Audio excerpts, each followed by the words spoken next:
Greetings and salutations from sunny southern Minnesota. This is Tom Peterson and Ruben Flessner here from Concepts and Designs, CDI. We are your manufacturer for desiccant-based dehumidification equipment along with air handlers for critical process environments. So welcome today.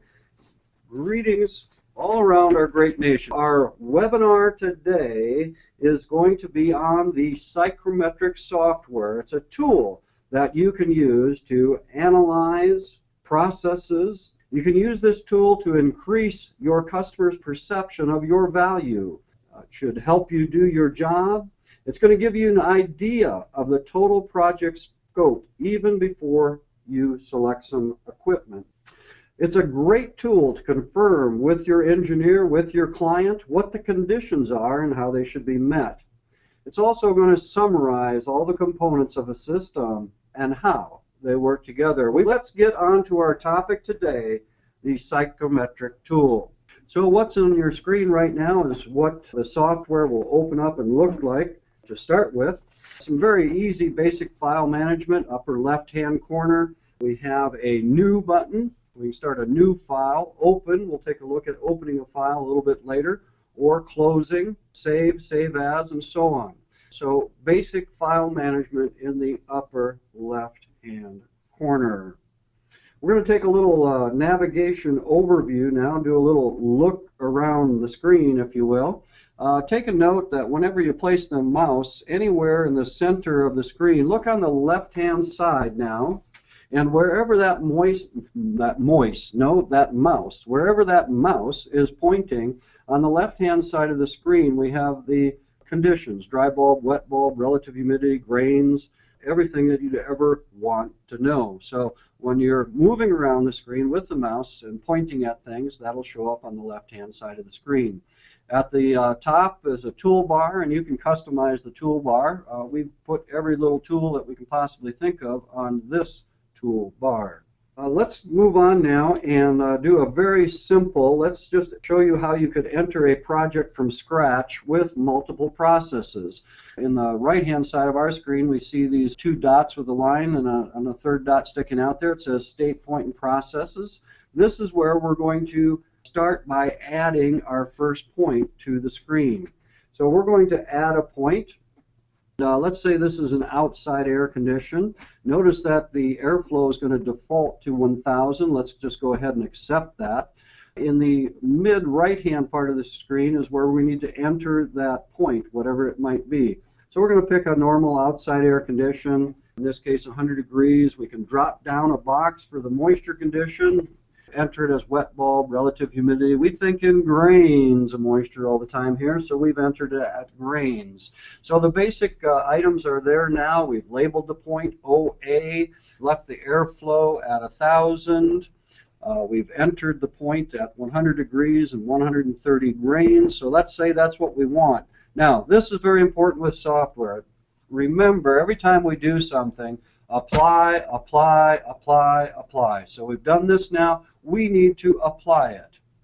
Ruben's already hit the apply button, I see. So now we've got an outside air condition.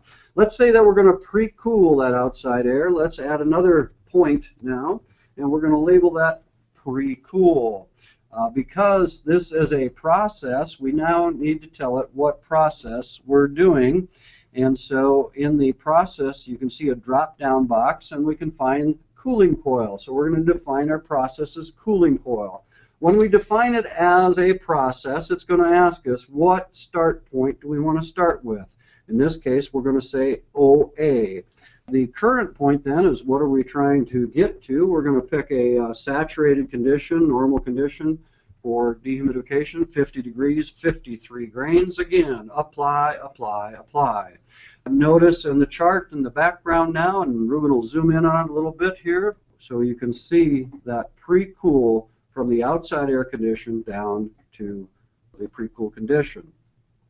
Let's add another point now. Let's say that we're going to go through a desiccant dehumidifier, since that's what we sell here. We're going to call that the DH process. What is the process? Drop down on the list and we'll find desiccant dehumidification. We select that. Where are we starting from? Well, this time we're going to start from the pre-cool condition. Where are we going to? And by the way, Ruben's just picking some points here that he knows by heart, but if you were trying to understand what a desiccant dehumidifier could do, that's where you would take a look at our catalog and look at the charts and make some decisions there, or use the Climate by Design software and find a desiccant performance. For today, we're going to assume you're doing those things offline. We're going to go ahead and put this condition in and apply. We now have a two-step process. Outside air pre-cooling, desiccant dehumidification. Let's add a third step. At a point, we're going to call this one post-cooling. Post-cooling. Now, we've just dehumidified that air, dried it all out. So on our process now, it's not cooling coil anymore. Now it's sensible cooling. We're only going to be doing sensible cooling. Go ahead and pick that. On our start point, we are going to start at the DH process. And then our current point is what we're going to end up at. Now notice that we can only enter a dry bulb condition. A wet bulb or moisture condition, it will not allow you to do anything. Why? This is sensible only. Now isn't that sensible? Or common sense, as the case may be. All right, well, we've got a three-step process: outside air pre-cooling, desiccant dehumidification, and post-cooling. For today, let's go ahead and say that's all we wanted to accomplish. We want to get something done quick, something fast. There it is. Let's just take a look at one report or two reports. Ruben will show you a couple of them as to what kinds of data you can now get out of this.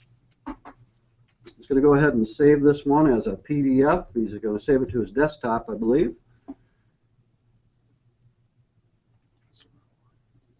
And there we go, save to desktop. And now that that PDF has been saved to his desktop, looks like we're going to do one more. Okay, go ahead and open it. And so this is a PDF of that chart that we just looked at. So it's a very simple PDF. You can email it now to someone, whatever you'd like to do with that. You want to take a look at another one, another report. You can take a look at data points. What's handy about the data point, state points or process points, is now it's going to have all the energy noted on it. And opening this up, we can see that that outside air condition is there when we pre-cool it. How much energy did we have to apply to that pre-cooling? So for instance, we can see total tons there of cooling, 9.1. So this is good for doing energy analysis of a system as well. All right, well, that's just a couple quick reports. We're going to come back to show you some fancy reports later on, but that's why we're doing this. We're doing this report, so doing this psychometric process so that we can get this data out, share that data with customers, with engineers, with the factory, so we all understand what we're trying to accomplish. Before we move on, let's talk about some settings, how you can set this up for you. There is a tab at the top that says Settings. On that drop-down box, the most important one to take a look at probably will be the Data Processing Environment. If we open up Data Processing Environment, you'll notice that there's lots of tabs we can choose from. Let's start with Chart Settings. Chart Settings. One of the more normal things that you might want to take a look at for your area is what are the axes, the dry bulb axes and the moisture axes. So our example today is going down to Louisiana. We don't really need to be way down there at minus whatever cold. Ruben's entered it at 0 with the upper end of the dry bulb range at 120 and the upper end of the moisture range at 180. So now we've set our axis. If you want to change something on the chart label settings, you sure can. At this point, you could change the font size, and what this is are the labels that are within the chart. So he's changed it to 10. If we hit apply now, so you can see things like this relative humidity down here he's pointing at now. You can see that it got to be a larger text. Maybe a little bit easier to see. Sometimes, though, that adds complication. We usually leave that at somewhere either 6 or 8 on the font size to have the words there but not overpowering the chart. So those are the chart settings for the axis. From there, let's move on to the chart label settings. We did that already. Thank you very much. you're ahead of me. Chart lines. Chart lines. Now, these are the various lines that are on our chart. Very simply, dry bulb, wet bulb, all the different things. The check box would say that we want the major lines on. If you check that, you'll get the major lines. And then you can also change the colors if for some reason you'd want to change the color of a line. We don't normally mess with this too much. We get it set up the way we wanted it and then leave it alone. But this is where you'll do that on a global basis. Every time you would open up your software, the chart would appear this way.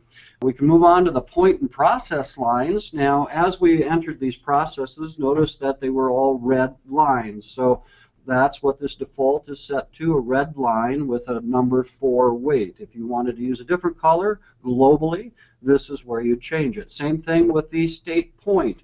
We've selected the little bullseye there. If you'd like something different, different color, different size, this is where you do it. Down at the bottom, the state point label control. This would be the words like post, cool, and whatnot that we added. We would recommend that you leave that label on, the label line breaks on. Might want to change the font size, might want to change the font type or color or something like that to whatever your preference might be. The next one we should take a look at are the data processing zones. There's 2 tabs here. The first one we'll look at is the ASHRAE tab. Let's just go ahead and select the A1 and turn it on, and we'll show you what it looks like on your chart. Okay, so now we have on our chart the processing zone. This is ASHRAE 2011 data, where we might try to control 2. Let's turn that one off and move to the NEBS data. NEBS is the Network Equipment Building System, NEBS, for data zones. We're going to go ahead and pick the recommended one and show you what that looks like. Apply that. So that's the zone they would recommend that we're trying to control too. We don't normally use those zones, but we wanted to show them to you just in case you would like to. So we're going to go ahead and turn those back off and now go back to our chart. So we've set up our settings now, whatever we'd like them to be, and set those globally. Let's move on to your sample now. Again, you should have a document that shows the sample that we're trying to get to. We have created for you several templates. Those are those HDD files. And Ruben has loaded one of those samples. He's gone to the File Open. Again, on the upper left-hand side, File Open, and he's found that one, and we're going to use that sample for that. All right, so now that we've got this template loaded, this template's not what we want. How do we change it to what we want? Well, let's start at this state point. So the outside air is not necessarily what we want. Let's go ahead and enter a new outside air point. From our example, we want a point that's at 98 degrees and 78 wet bulb. Notice that the CFM is also incorrect. The template was set up for 1,000. We're going to change that to 4,000. So we have a template there, but now we've changed the amount of airflow and we've changed the condition. We can go ahead and say apply. At this point, please notice that none of the other CFMs have changed from 1,000. They're still at 1,000. We're going to have to change every one of those to 4,000 as we go through. From our example, we're going to pre-cool to a condition of 50 degrees and 52.3 grains. From our example, go ahead and apply that. The next point then is the DH in. This is a process point now. And I think, Ruben, correct me if I'm wrong, do we want this on connect or just state point? I think we just want state point on this one. Point. Okay. We're going to tell you a little bit about that right now. One of the reasons we break up the DH process is so that if you have bypass, we can teach this piece of software how to do a bypass on DH. So when we come out of the first condition, the pre-cool, we would normally default to just using that as a state point on the DH coming out of that. The next one, though, the DH out, we will go ahead and connect that using the process, calling it a desiccant dehumidifier, which Ruben has done. We again now have to change the CFM to 4,000.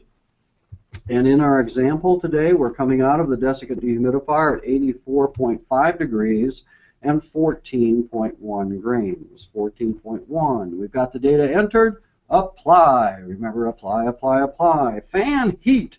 Well, let's just take a look at a nice little tool that we have that's embedded here on your toolbar up in the middle. Ruben's pointing to it right now. Looks like a little motor. It's kind of red. Let's go ahead and pick that.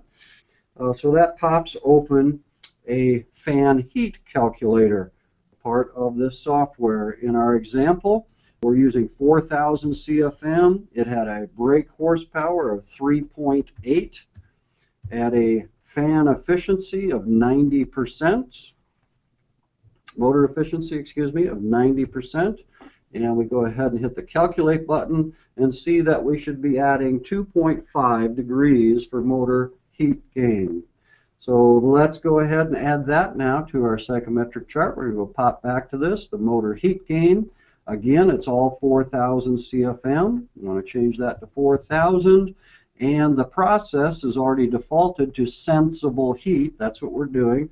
Sensibly heating this up 2.5 degrees from our previous point of 84.5, makes it 87 degrees dry bulb. We go ahead and hit apply. So now we've got the correct fan heat. We are going from there to post cooling. Again, change it to 4,000 CFM.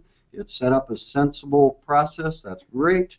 And we are going to post cool now to 50 degrees. It's not going to allow us to enter a moisture. There you have it. We are done revising this template to the process that you are doing for our example today. So there you have it. Isn't that easy? So number one, use the templates if they apply. Remember to go through item by item and enter that data. We can go ahead and close this now.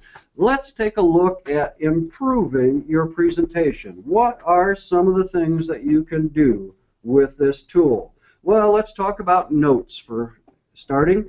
On the menu bar again, there's two little places here. The one he's pointing to now is project information.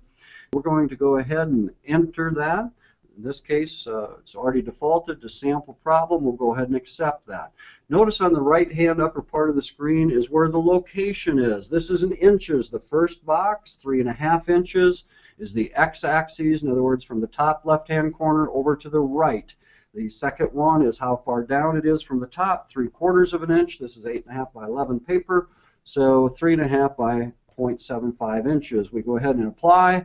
And you can see how it moved it in this case, because the default was at 4 inches and 1 or something, ½ inch, I guess it was.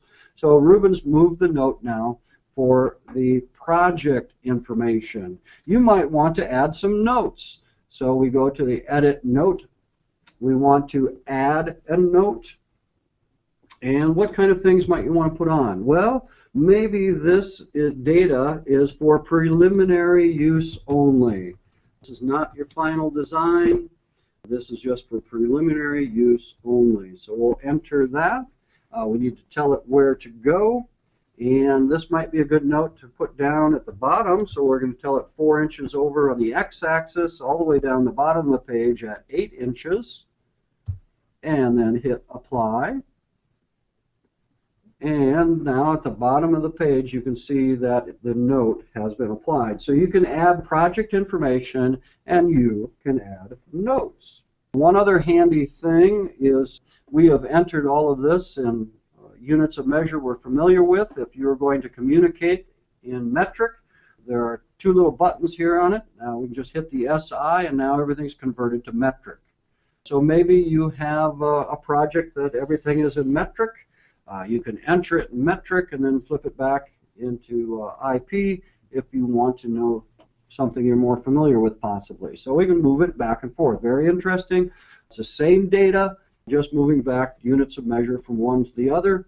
And you can save reports, again, like to do. Let's see here. We are going to now back up just a little bit. Let's add some more useful information to this chart. Let's start by adding the control point. What are we trying to get to? In this case, we're going to go back to the psychrometric processes, add a point. We're going to call it control point. Control point.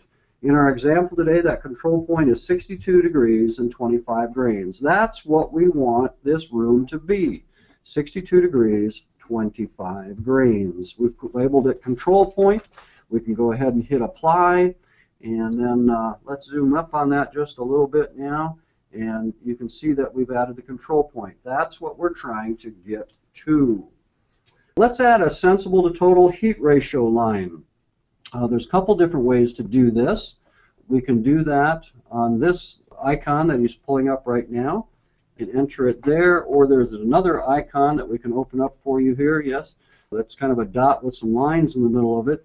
And this is all the line controls, all the constant line controls. So we're going to leave that one open. Let's use the one on the left just to show you how that one works. We're going to enter the sensible to total heat ratio line. We're going to start at the control point, or it's going to be referenced to the control point. In our example today, we've given you the sensible and the latent load, the total. So our sensible to total heat ratio line is 0.656. Go ahead and enter that, and now you can see that we've got a line going through our control point, and you can see we've post-cooled to a certain condition.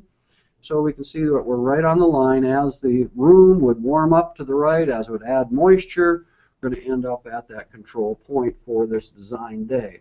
Let's go ahead and leave that sensible total heat ratio line on there. Another one you might find interesting would be to add a dew point line. A dew point line. We'll go back to the constant line control. We'll find dew point. We're going to turn that on.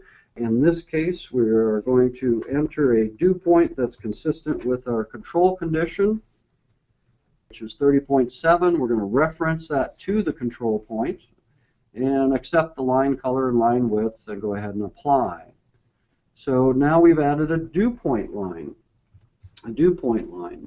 There's other lines that you can add, enthalpy and dry bulb, wet bulb, if you're trying to communicate a specific point not to exceed or something like that. This is where you would enter those lines.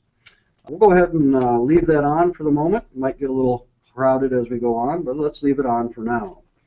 Then let's take a look at outside air. This is a 100% outside air unit, right? Outside air is important to us. What kind of outside air tools do you have? In the upper right-hand screen, we've opened the weather data file. That's a little yellow psychrometric chart with a little cloud on it, and that opens this file. What we do normally with this is we're going to add a bin plot.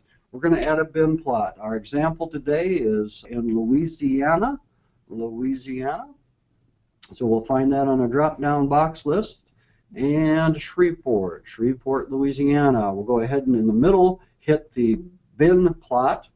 Notice at the bottom now you have months of the year. What months? Are you going to analyze just certain months? You just want to look at certain months? Check those here. You're going to analyze certain days of the week, certain hours of the day.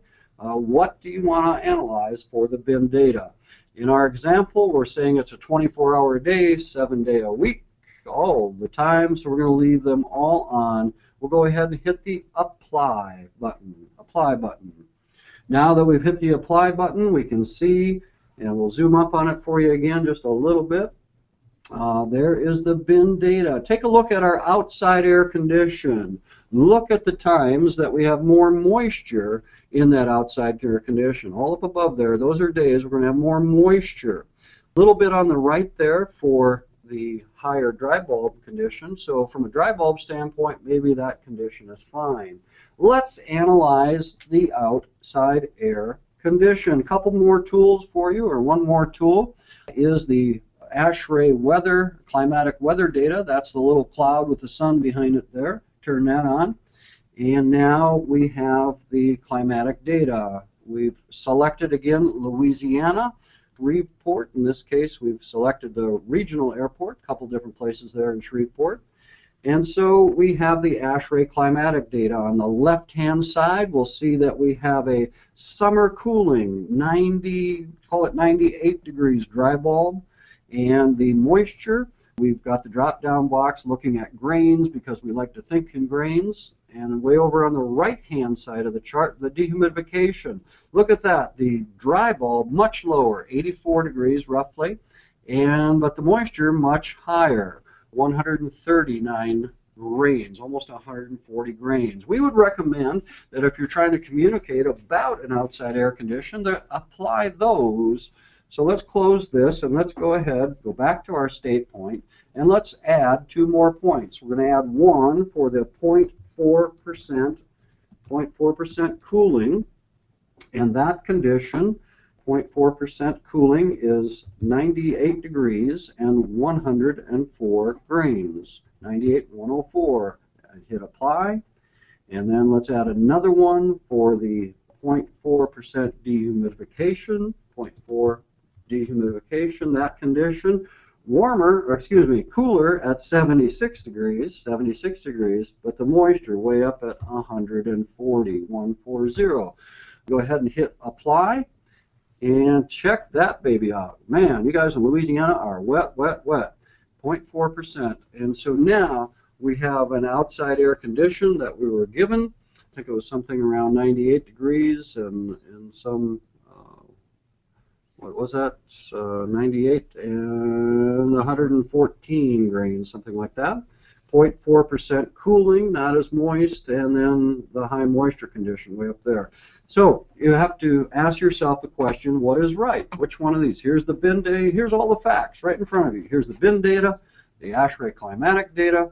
What are we going to use? Let's say that we're just going to accept and use that outside air condition that we're given. It's pretty close. Check out the enthalpy. Another thing you should be looking at is how much energy has to go in to make this thing work. And it looks like our condition that we've selected actually has a higher enthalpy than both the 0.4% dehumidification and the 0.4% cooling. All right, so we've gone through this thing. We've added outside air, got our pre-cool condition in, our DH condition in, our DH out, demonstrated the motor fan heat, and so now we have a presentation that's probably ready to go. Let's go ahead and close this. Let's take a look around and see what we have. We'll get a correct zoom here for you. So at the upper part of the chart, we do have the title. We're titling this one sample problem. Down at the bottom of the chart, we've said this is for preliminary use only. In the upper right part of the chart there, we've got the different outside air conditions for conversation. For our selection today, we've started at the one that has the higher enthalpy. Outside air, we're pre-cooling it down to that pre-cool condition. We've changed that pre-cool line color to blue. That's something that we forgot to show you how to do. Let's go back to that state point. And now a little more finer manipulation. And so this was a pre-cooling process. So when we're in this, in the center lower part here, you can change the line color. So blue is a nice color for cooling. So we've changed that to blue. We'll go ahead and accept that. You can also change the line width, the state point color, and so on. One other thing to talk about is the label.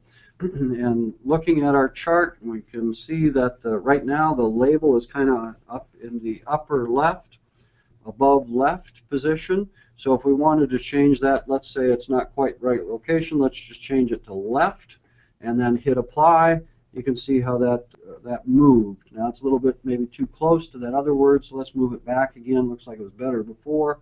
Above left. Above left, and then remember, apply, apply, apply. So you can move around the chart, change the colors, change the data labels, where they're going to be if one happens to be written over the top of the other one. Whatever it might be, you want to move those things around. All right, so it looks like we've been through a reasonable example here. Let's go ahead and close this. Let's go ahead and close it. And now let's take a look at the different reports that might come out of this. Ruben's going to start us with a chart. We're going to again save that as a PDF. Hey Ruben, before we go, let's go back. Let's cancel that. Let's go back and change this zone. See how we've got all on the right hand side, we're going all the way up to 100 and whatever it is, 180 degrees, too big. How do we do that? Well, we're going to go to this data, the settings, data processing environment, And the chart settings, maybe 20 degrees in Louisiana is just fine. Maximum dry bulb temperature of 110 and moisture of maybe 160. So we'll go ahead and apply. So what's happened now is you just kind of change the way the chart is presented. So you can see how we've got a lot more color on it now and a lot less open space. So that looks a lot better. All right, well, we're going ahead and doing these reports. Ruben's going to start with a report. I'm going to watch the question line right now and see if you have any questions about the kinds of things you might be able to do with this, or went through a certain part too fast, something like that. But what Ruben is doing is going to the reports. He's making them into PDFs. In his case, he's saving them onto the desktop. And there are 3 different reports we're going to be looking at: the state point report, the chart report, and a flow diagram. Very handy for communication. All right, so I think we got all 3 of them saved. We'll go ahead and open up the psychometric one to start with. This is just identical to what we just looked at on screen, but it's in the form of a PDF. There you have it. There's your PDF that you can add on. I guess maybe while we're looking at this, one other thing you should take notice is bin data that we added in the mid left-hand part there. You can see Ruben's kind of moving his mouse around it now. Those colors represent how many hours a certain condition. So there in our Louisiana, you see that big red dot up there. Let's move our mouse up to that red dot. There it is. Okay, so we have 135 up to 135 hours that are at that condition. So that's a pretty nasty condition. I feel sorry for you guys. And then the light blue, it starts out with 1.5 to 1 hour, or 1 to 1.5, and then 16 to 30. I guess it's 1 to 15 hours. 1 to 15 hours, 16 to 30, and so on. So that's what those colors mean, how many hours are of that condition. Forgot to mention that earlier. All right, well, that's the PDF then for the chart. We can close that. And now the state point. Let's go ahead and take a look at our state point report. It goes through the process, starts out with the outside air. It's got the dry bulb condition, wet bulb condition, relative humidity, grains, volume, enthalpy, dew point, density, vapor pressure, absolute humidity. What more would you possibly want to know? Item 2 is the pre-cooling. What did we do with this outside air? We pre-cooled it, so our condition now has gone down to 50 degrees saturated, 96% relative humidity, grains at 52. You can see all the numbers. Take note of the process part where it says process cooling coil. What did we do? What was our process? Well, we put 32.2 tons of cooling on it. There's your total energy, the sensible and the latent. How much moisture was removed in pounds of water per hour? You want to know how much water is going down your P-trap? How do you size your drain line? That'd be an easy one to find right there. 160 pounds per hour going out that drain. Sensible heat ratio, there you see it. All right, so that's pre-cooling. Moving down, we have that DH process point. Really is just telling us what we're trying to get to. However, the number 4, DH, that's where we're doing this desiccant dehumidification work. Come out at a dry bulb condition there, grains, so on, but take a look at the process dehumidification. Process dehumidification. What did we do to that? Well, we used a total energy there, 43,000 BTUs, sensible, latent, so those two balance. How much moisture did we remove? Another 98 pounds. Another 98 pounds of water came out of that system. And then our fan heat, pretty simple. How much heat did we add by the fan? And there must be a page 2 to this for post-cooling. Again, taking a look at the process. Right there, Ruben, if you want to highlight that for me. Yeah, process. What did we do? 13.4 tons. Total energy, 160,000. Sensible, 160. Latent, 0. Sensible only, obvious. No moisture removal.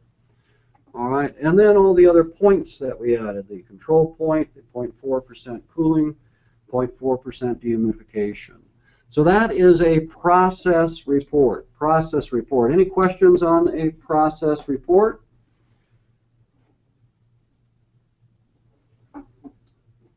We will then move on. After the process report, we'll look at a flow chart. Probably want to zoom in on this a little bit. What's the flow chart? Really just a pictorial example of the stuff that we just looked at. So outside air, what is it? And I got a nice little blue cooling coil there. What are we doing with that cooling coil? Well, we're pre-cooling. What happens after that? Well, we go through the desiccant dehumidifier, wring some moisture out. What happens after that?